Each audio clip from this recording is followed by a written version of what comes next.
we found ourselves in Narita with a former world champion sumo wrestler. Oh, really? Yeah, so that it was quite interesting, and the shoot was a bit zany and a bit wacky, and we had this amazing location and a professional sumo wrestler and a bunch of stuffed chickens laying around. What? Yeah.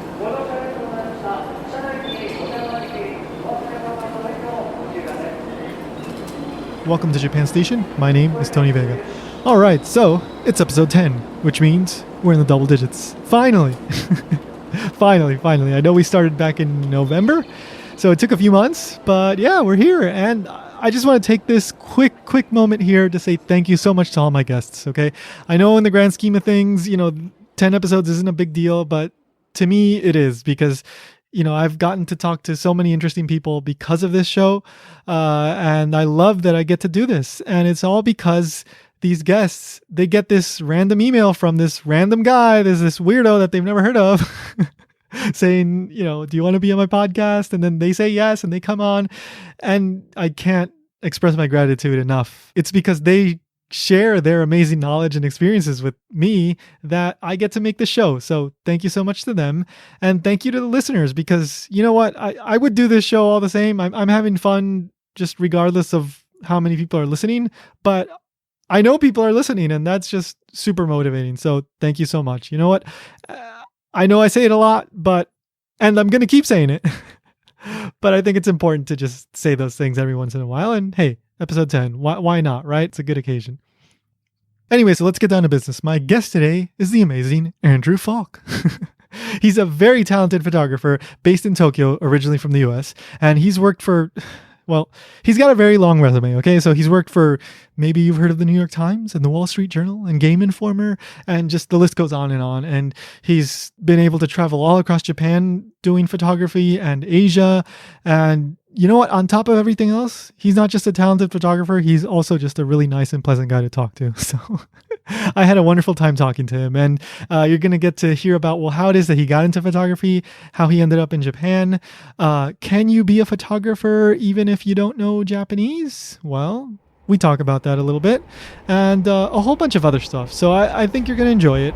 And I'm just going to get to the meat of the show here, because you want to hear Andy, right? So let's get to it. Here's Andrew Faulk. Enjoy.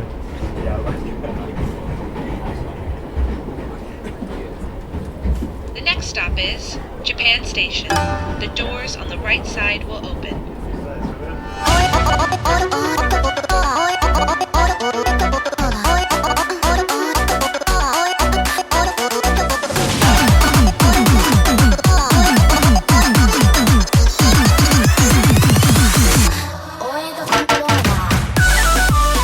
Let's see. Let's just kind of start with, how did you get into photography, and then how did that lead into, you going to Japan and all that? I'm sure. Interestingly enough, photography came as a secondary passion.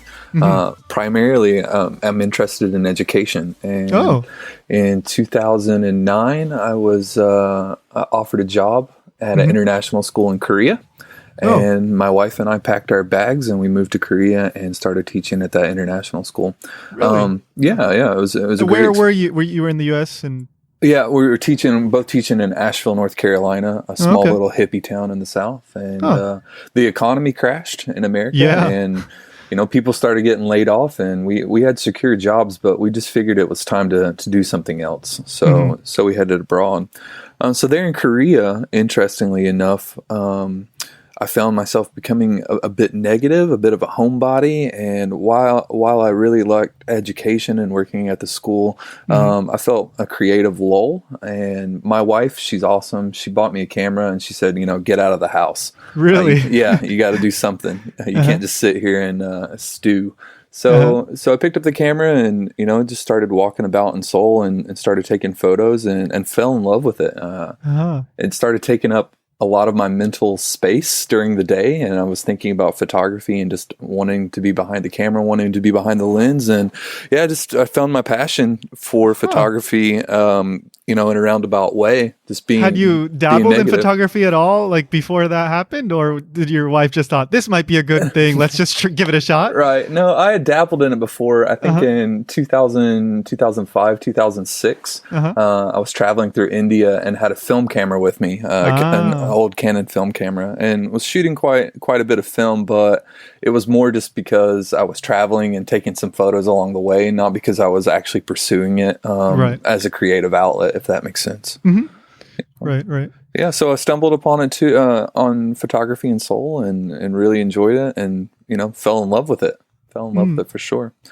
So from there, I guess we spent 6 years in Korea, and during our time in Korea, my passion for photography continued to grow. And in 2015, we decided that we had had enough of the land of morning calm and traded that in for the land of the rising sun. Yeah. So you went to Tokyo? Yeah, we came to Tokyo, and my wife continued with education. She currently works at a pretty prestigious international school here, and I'm a full-time photographer. So, yeah. So how did you get your business started in Tokyo? Did you just open up a shop or something, or how did that whole thing go? Oh, the transition was, I started the transition to photography here in Tokyo from Korea, actually. A lot of the work that I was doing before we moved to Tokyo was trying to establish web presence here in Japan. Yeah. So for about 6 months before we moved to Tokyo from Seoul, I was spending a lot of time doing some research about the Tokyo market and trying to position myself in search engines so that as soon as I got to Japan, I could kind of hit the ground running, so to speak. Yeah. Yeah. And so what were some of your early jobs? Was that fairly easy to, now that you had that online presence, you were able to get some stuff going pretty early on? Yeah, pretty early on. I'd say that for the first maybe 3 or 4 months, even though I'd done a really good job and had a big effort to shift myself into the market, I'd say the first 3 months here in Japan were a bit slow, a job here, a job there. But I'd say by December of 2015, jobs started picking up. So I think that my first jobs here in Japan were primarily portraits. I would say I'm probably a portrait photographer by trade. That's my my primary passion in photography. And so I think that my first jobs here were portrait commissions for sure. So what kind of people go to get portraits from you? What are is it just a nice memory, or is there something more to it? What are kind of the motivations for that? I think that the motivations for different clients are they're vast and varied. When I look at my client roster, or even in the first year here in Tokyo, it was incredibly varied in who was contacting me. There might be a family that was coming from abroad to Japan and wanted just to capture some memories, but then there were corporate clients looking for headshots. There were magazines that would call and would look for an editorial commission or a portrait commission of somebody that was already here in Tokyo.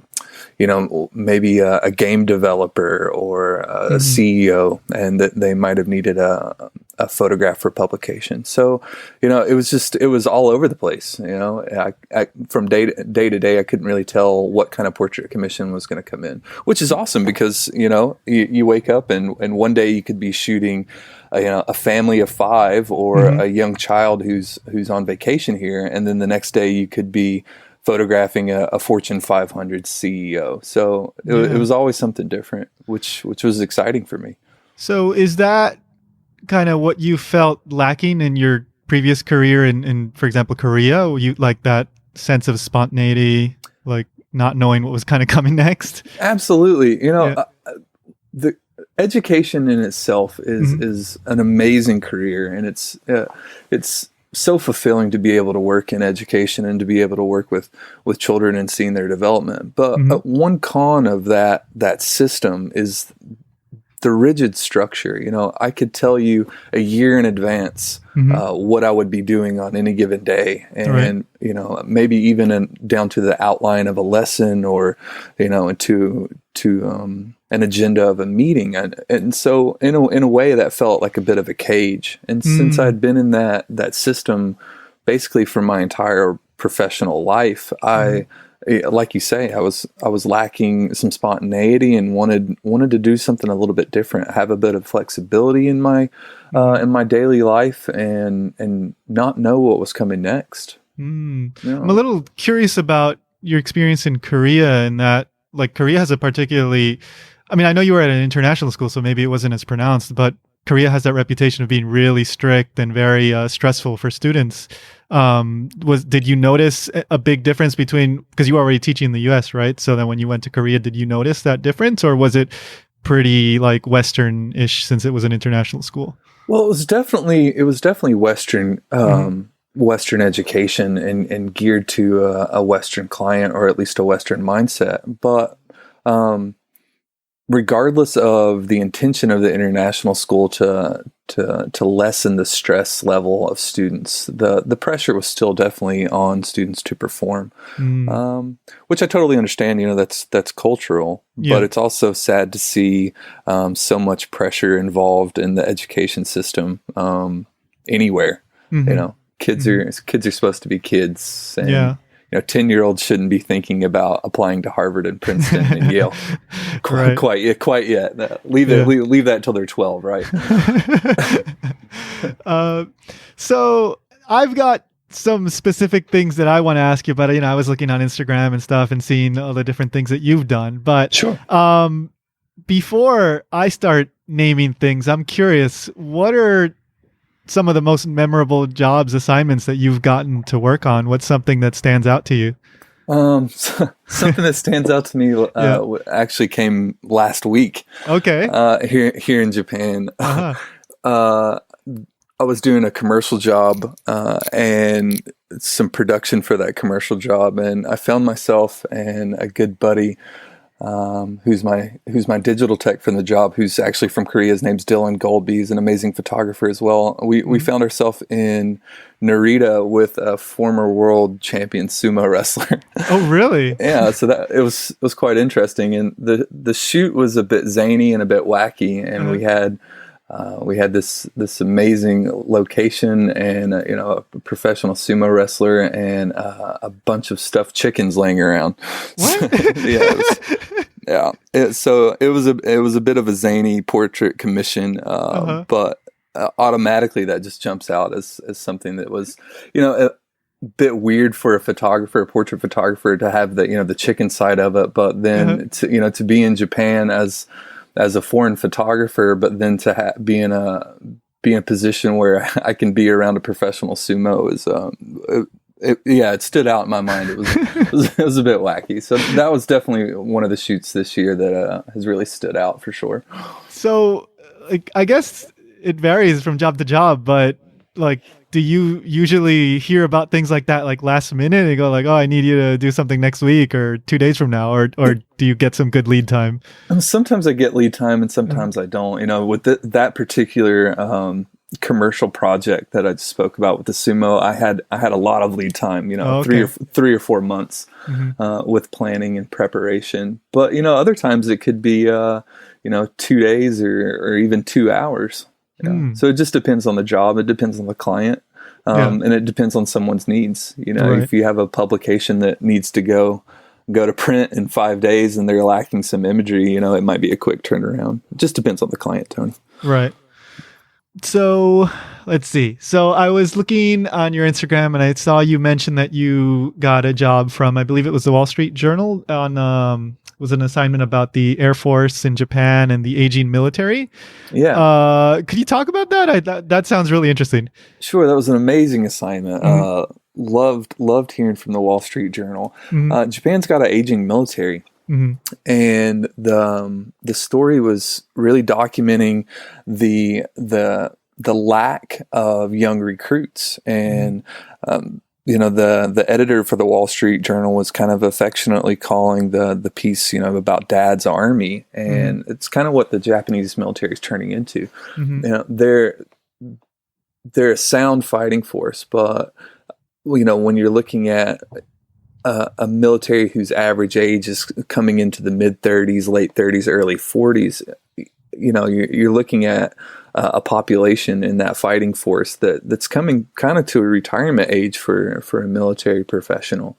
So the project was to go and take some photographs or make some portraits of the airborne, Japanese airborne, and one of their training exercises. And so that was a great assignment to be able to go towards Mount Fuji on a rainy morning and see the military and the airborne, Japan's finest, really gear up and head into the Chinooks and have a jump or two. Was it was a great assignment.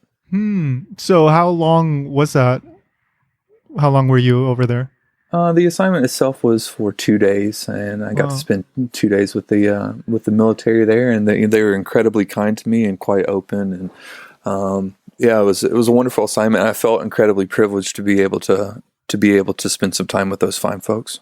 So does that mean like the Wall Street Journal sends over a writer as well, and then you go with them, or how is that?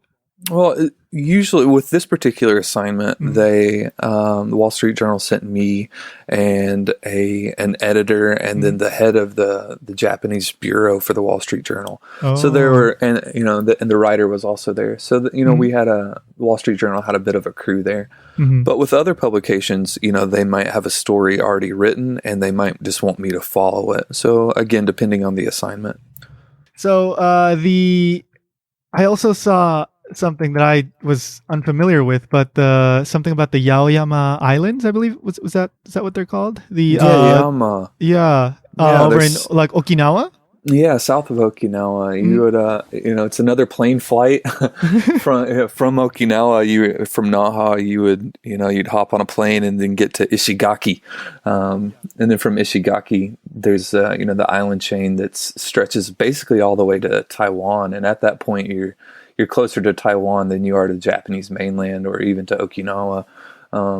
Beautiful, beautiful stretch of islands. I never thought that, I thought that Okinawa was kind of the tip of, the Japanese chain, but, it stretches even further. And that island chain it's gorgeous and serene, and the waters are clear and the air is crisp and fresh. And, it's a wonderful spot and not really traveled at all.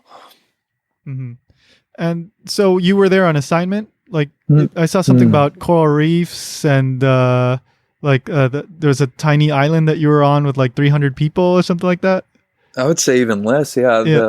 The small island that I went to from Ishigaki is called Taketome, and it's in a very, very small island. I wouldn't even say that 300 people were there, maybe 150. But wow. They interestingly enough, in Taketome, they take coral pieces that have washed up on the beach, and they go ahead and line the streets with those coral pieces, almost as if they were alleys made out of coral. Yeah, that assignment was a wonderful trip for the Ritz-Carlton. They had commissioned a travel story. So I spent a week down there in Okinawa and Ishigaki and the small islands archipelago off there, and yeah, fun in the sun. Can't beat an assignment like that for sure. So how often are you flying around then? Not as much as I'd like.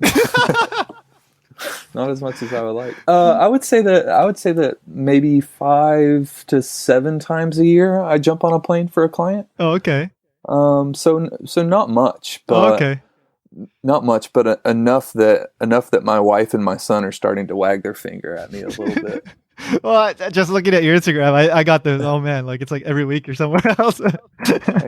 I wouldn't say it's every week, but it's becoming more and more frequent for sure. And, travel and photography are two of the things I love most in life. So anytime that I get the chance to see something new, or even see something that I've already seen before, maybe see it in a new way for a client, that's a privilege. And I really, really enjoy assignments like that. As a photographer who does a lot of work in Japan in this kind of very, there's a lot of social etiquette and, things you have to say at certain moments and, exchange of business cards and whatnot, all that kind of stuff. Do you ever run into any issues with that? Does anybody ever like react a certain way because they see, oh, it's a foreign photographer? Like, do they ever kind of get nervous or anything like that? Or have you had any kind of interesting experience related to that? I wouldn't say that. I wouldn't say that people are shocked by the fact that I'm a foreign photographer. If anything, I think that I'm given some liberties because of my foreign status here in Japan. I think that people are a lot more understanding if I have a cultural faux pas. Yeah, and I think that they are a bit lenient with me more than they would be with a Japanese photographer, for example. But you mentioned business cards, for example, and here in Japan, of course, the business card is paramount to anything, of right. course. And a lot of times when I arrive and meet a client or meet a subject, they'll of course automatically present me with their business card, which has so much information on it. The name, their address, the building number, their blood type. I'm kidding. No, about I know, the but it's blood like type. a wall of kanji on there. Exactly. Exactly. Their blood type. They like long walks on the beach. I feel like there's a half of a life story on a Japanese business card, and then when I present mine, it just has my name and my website, and it's completely black. And there's this. Usually when I hand it over, there's this bit of a pause because in Japanese culture, when you're given a business card, you take the time to really research it and to flip it over a couple times. It's like a tea ceremony. Exactly. And to show your interest in the person you're doing business with or the person that you're meeting. And so it's always funny to me when they look at it and turn it over on the back and there's nothing but flat black, and they turn it back over and it's there's usually a pause and and a bit of a laugh. So that's always funny to hand over the business card. But generally working with Japanese clients or any clients here in Japan is very, very easy. And like I said, I'm usually given a pass on many of the cultural necessities that are expected here in Japan just because of my foreign status. So aside from the occasional kind of funny episode with the business cards, or be it on assignment or talking to clients, have you ever had any like situations where you go like, oh, I shouldn't have done that way, or I messed that up, or something, or even like on assignment, have you ever had any like, I was in a bad situation there, but I made it out okay, or anything like that? I don't think that there's been anything that has stood out to me as I really botched that. But I feel like there are so many cultural pieces and nuances that I'm just still unaware of. Even 4 years into Japan, I feel like I have a faux pas every day of my life, and so I try not to beat myself up over those things, those small things, whether it be stepping somewhere with shoes on, or not bowing enough, or right. Yeah, I feel like I do something insensitive every day, but it's not because I'm trying to insult anyone. It's just because I'm ignorant of that cultural nuance. Yeah, but nothing that hasn't been that I haven't been able to recover from. Right. Yeah, I mean, as long as you, I think, are able to laugh about it and then also show that it's an honest mistake. I mean, generally, I think anybody that's been in Japan, myself, we've all committed our own, things we shouldn't have done. But in the end, usually it's fine. Usually. Yeah. No, I haven't, knock on wood, of course, I haven't done anything yet that I can't smile my way out of or apologize my way out of. Did you, had you been studying Japanese or anything like that? Or how's that aspect of working in Japan? All right. So language, I'm just going to be completely honest. Language for me is one of the toughest parts of living in Japan. Mhm. And sadly, I'm not studying Japanese, Mhm. and I think that when my time in Japan is up, that Mhm. might be a potential regret. Mhm. But there's a little bit of backstory on that, Mhm. and I have a young son. Mhm. He's going to be 3 next week, actually. And when we arrived in Japan, my wife and I, we were pregnant, and we're looking forward to our first child. And the first 6 months or so living in a new country, you're setting yourself up. You're looking for an apartment. Mhm. You're acclimatizing to your new environment, and that bit of time, we of course we weren't going to think about taking language classes at all. Mhm. And then when my son came. Um, I don't think there's much time for that either.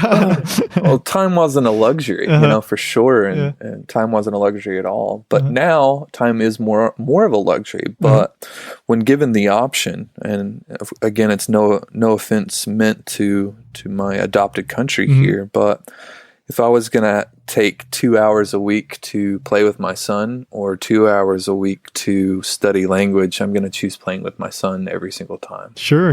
So because of that decision, though, Tony, I don't have the language to be able to communicate as I wish I could. So then, do you get contacted by Japanese clients, or is it mainly foreign work? Or when you do get Japanese clients, like, how do you communicate? Like, what's that like? Sure. The main line of my client base is foreign, whether that be a publication or a private commission. Most of my clients are coming from outside of Japan. When I am contacted by a client inside of Japan, they usually have enough English ability for to communicate effectively with me. And I think if there is any problem or understanding, a problem in understanding, we can usually work it out with a few emails or a quick conversation on the phone. So language really hasn't been too much of an obstacle in any situation. Cool. On the client side. I think that I run into language issues when I am by myself on a travel assignment, though. With a travel assignment, I'm not going to be able to have an interpreter or an editor as a mediator with a subject. It's more on my shoulders to be able to get the shots that I need. And sometimes language is a barrier for that. And it's problematic to be able to speak with someone who doesn't have any English ability, and my Japanese is quite limited. So that's when the language issue really comes into play, I think, is when I'm alone on a travel assignment.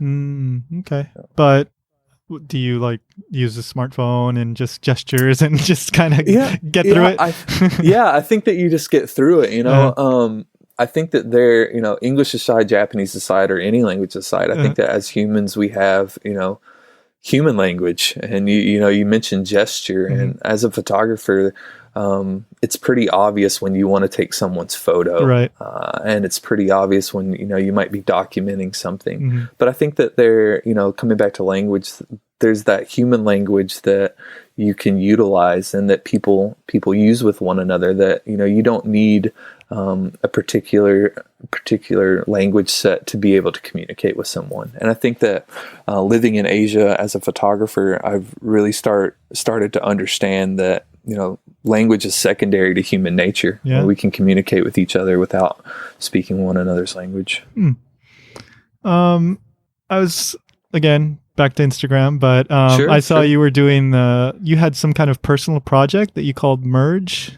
What is that about? Could you kind of explain that? Sure. So Merge is a Japanese-centric personal project that's been ongoing for several years now. And it's a bit of an interesting project for me. It's basically outtakes from all of my different travel assignments. Shots that weren't used for publications, or shots that weren't shown to the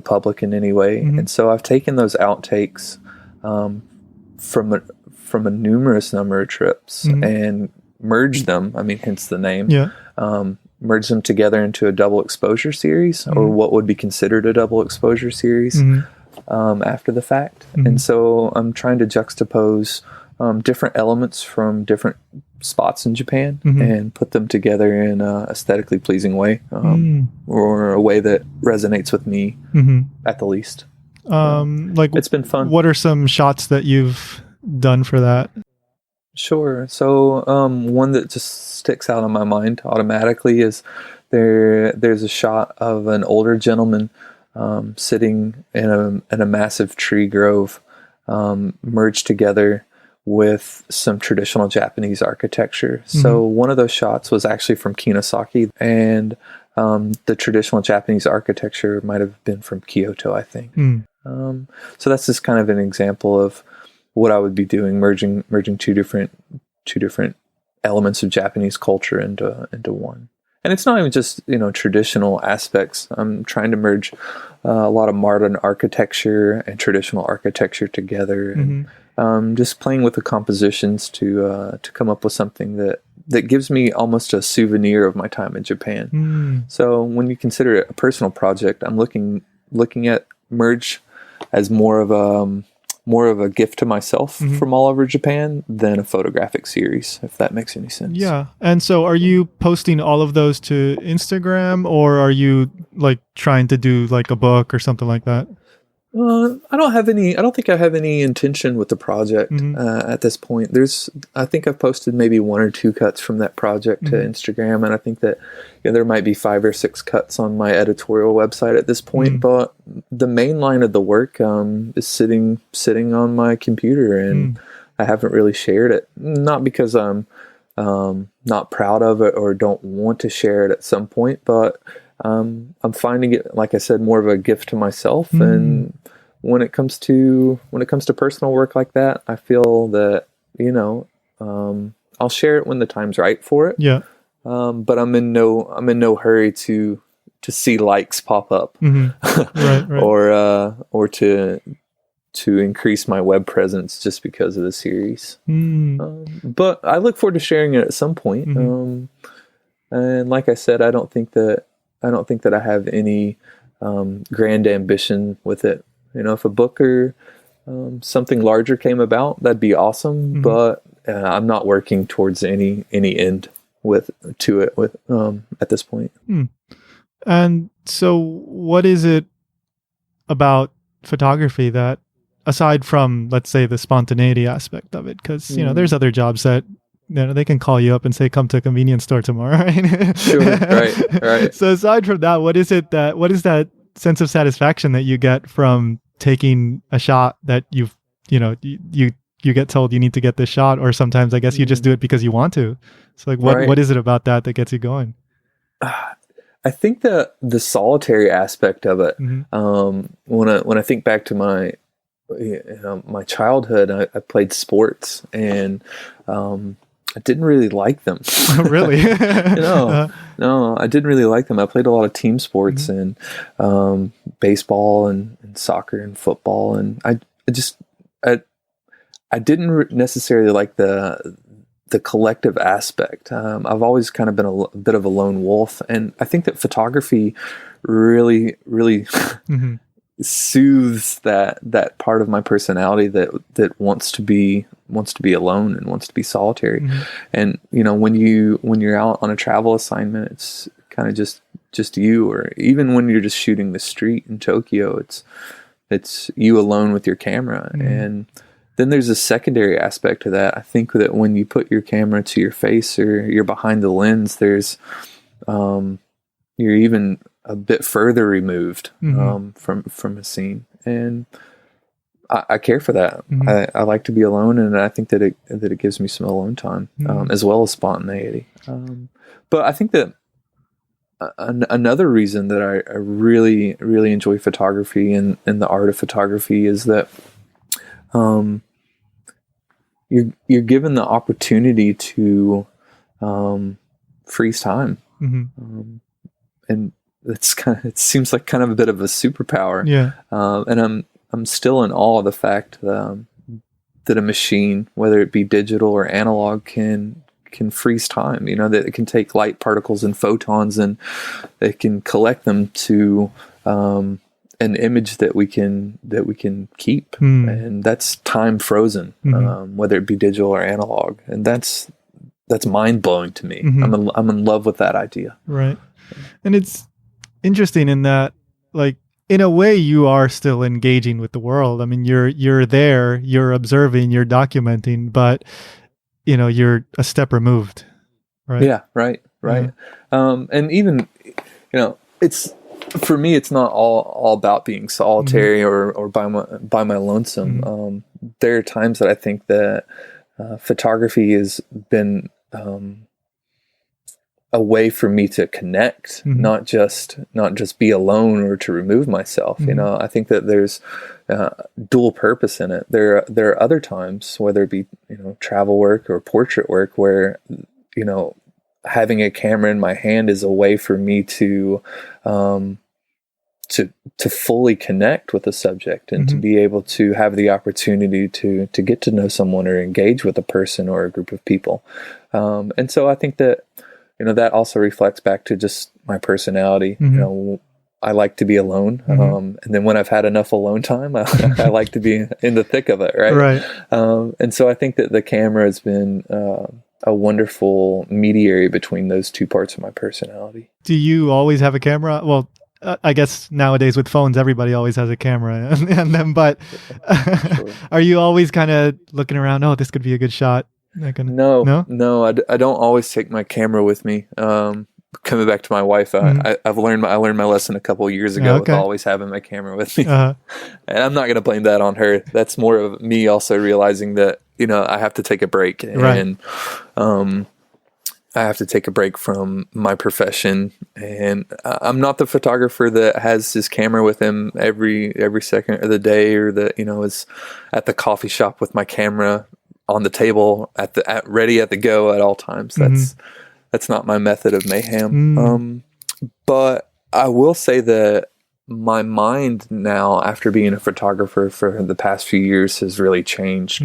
How so? And well, while I don't have my camera with me, I do see the world in frames now. So before, I think that when I looked around, I think that I saw a larger picture or a larger version of reality.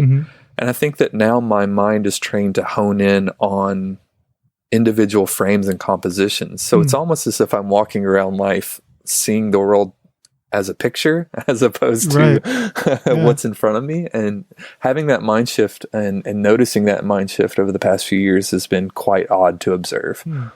That's honing your skill, right? I guess. Yeah, I guess for better or worse, that's what's going on. But I think it's also really important that you can kind of shut it off in a sense, in that, okay, when I'm with my family, this is family time, and, work is work, and you can fully engage with both aspects of your life like that. Yeah, I want it to be that way. I think that, part of me wants to be the photographer that always has their camera at the ready. But for me in my personal situation, and just for life in general, I think that leaving the camera at home most days is a good thing. Do you take a lot of photos of your son? I take a ton of photos of my son, a ton of them. And I think that that's one of the things one of the reasons why I don't take my camera, that is, everywhere with my family, is because I was spending a lot of the time when we were out and about together taking photos of our family, or at least my wife and my son.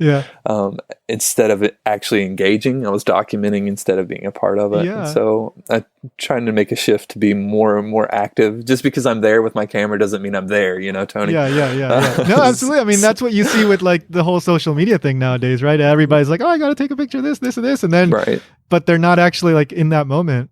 they're too busy like looking for that nice shot sometimes, and Right, yeah, right. it's all about the likes, Um, all about the whatever. Yeah, Sure. yeah. And even if it, wasn't about the likes, Mhm. it just, there's a large difference Mhm. between being present and being there with the camera. And so, Yeah. I owe it to my son to not always have my camera at the park. When you look back through the catalog and you Yeah. say, "Wow, I've gotten 752 shots of him on that same slide. It's time to put the camera away and start going down the slide." Or you might as well just start taking video, right? Right. That'd be a whole different beast. So being that you've been, let's start with just Japan right now. You've been to so many places in Japan. Is there anything, any place in Japan that you still really want to go to? Anything in Japan that you still really want to do? Oh, sure, sure. I feel like I've just scratched the surface with Japan. I'd love to head down to Naoshima and see the art islands. I'd love to go. I'd love to go. As crazy as it sounds, into Fukushima and see what's still going on there. Yeah. I'd like to do a personal project in Hokkaido, and while I've been to Sapporo several times and around Hokkaido a little bit, I'd like to dig in a lot more into Hokkaido for sure. You were in Sapporo kind of recently, right? I was in Sapporo earlier this year for the Times, and doing some travel work for the Times. But I feel like the work that I'd like to do there would be definitely more personal work and a lot more creative than I think that I've had the opportunity to capture so far. So aside from Japan, you've done a lot of work, a lot of traveling around. I've seen you've been to like India, and of course you just said you were in Korea too, but it seems like you have kind of a special place in your heart for Vietnam. You were putting a lot of photos of Vietnam, a lot of very beautiful shots. Could you talk a little bit about, what took you to Vietnam and kind of what resonated with you so much about Vietnam? Sure, Vietnam. It's hard to pick favorites, but I'm definitely drawn to the country, and I think that at this point I've been to Vietnam 6 or 7 times, back and forth, and every time I go to Vietnam, it's something something grabs me even more and sucks me into Vietnam a little bit more. And I feel like I'm just getting started with Vietnam, just like Japan, but. I originally went there. I had a buddy who I lived with in Prague. I was living in Europe for a while, and he was a Vietnamese Brit living in Prague, which was a bit odd. But he eventually returned back to Ho Chi Minh City, and so my first trip was to visit him and see his place in Ho Chi Minh City. But being in the throngs in Ho Chi Minh City was a bit of a trip, and I loved it. I loved the vibration and the rhythm of the large city in the south of Vietnam, and I wanted to see more. And so, went back for a couple trips to the north into Sapa and Hanoi, and then stumbled onto Hoi An later on a different trip. And the more I saw of Vietnam, the more I loved it, and started photographing. I think the first few trips I wasn't even necessarily photographing Vietnam, and I think that the last few trips have been more photocentric. And the last time I was there was with my good friend Etienne Basso.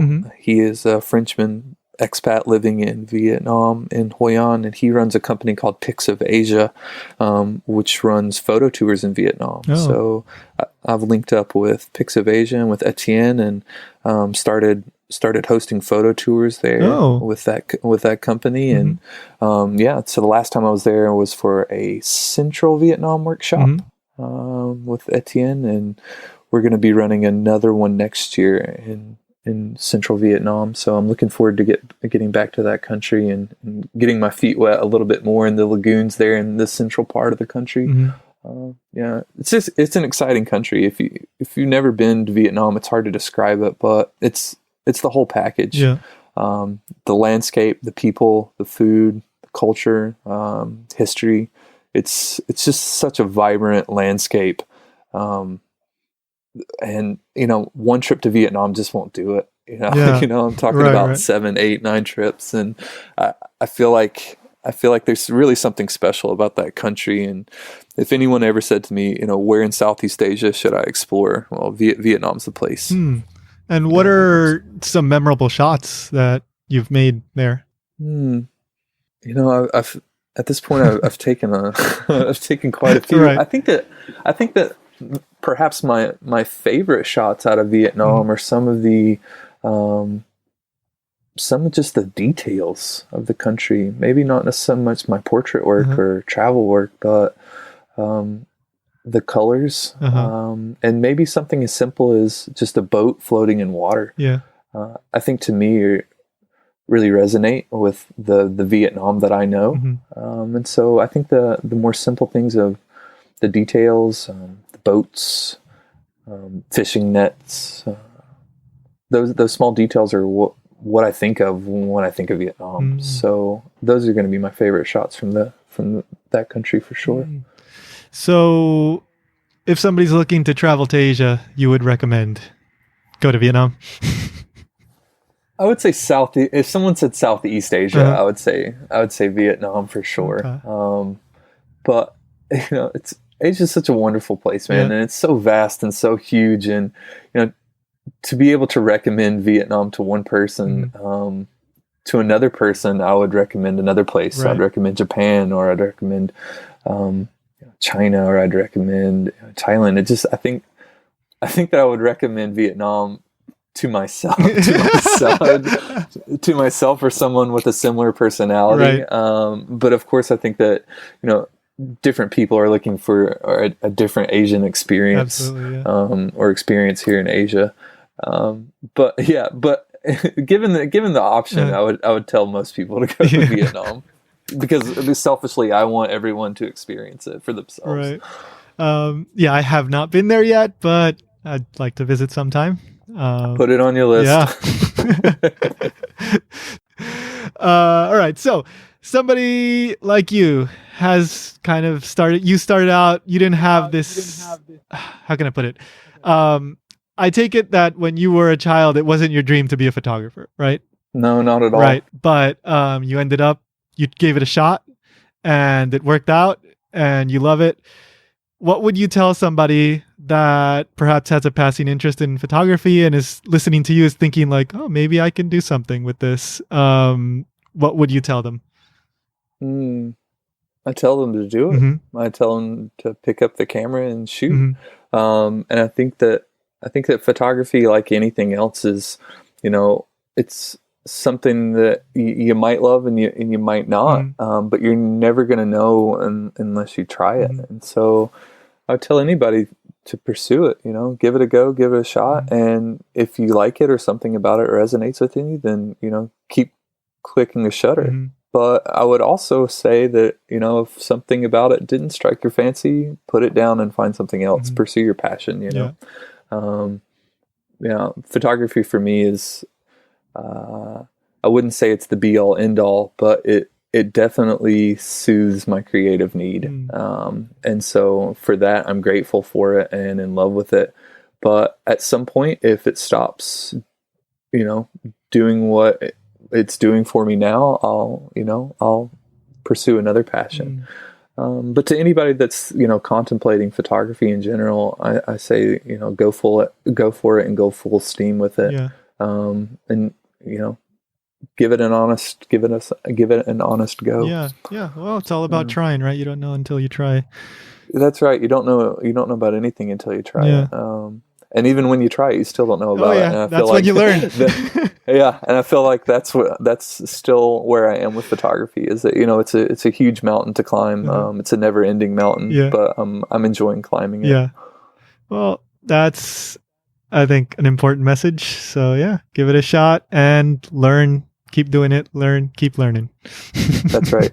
That's right. So if somebody wants to say, I'm going to Japan and I want to do a portrait, I want Andy to take a picture of me, how can they go about doing that?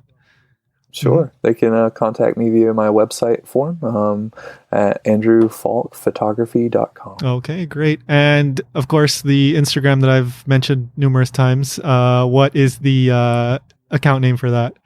Yeah, the handle right there is a Faulk photo. Awesome. Thank you so much, Andy. No worries. Thank you for your time today.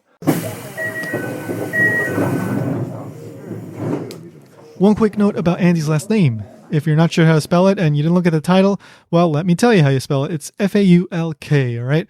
If you look up Andrew Faulk Photography on Google, it's the very first thing that pops up, so very easy to find. But if you want to click on the link, if you want to stop by and check out the show notes, well, you can do so by going to japanstationpodcast.com, all right? There you'll just click on episode 10 and you'll find all the links and Instagram and whatever, all the stuff that we were talking about today.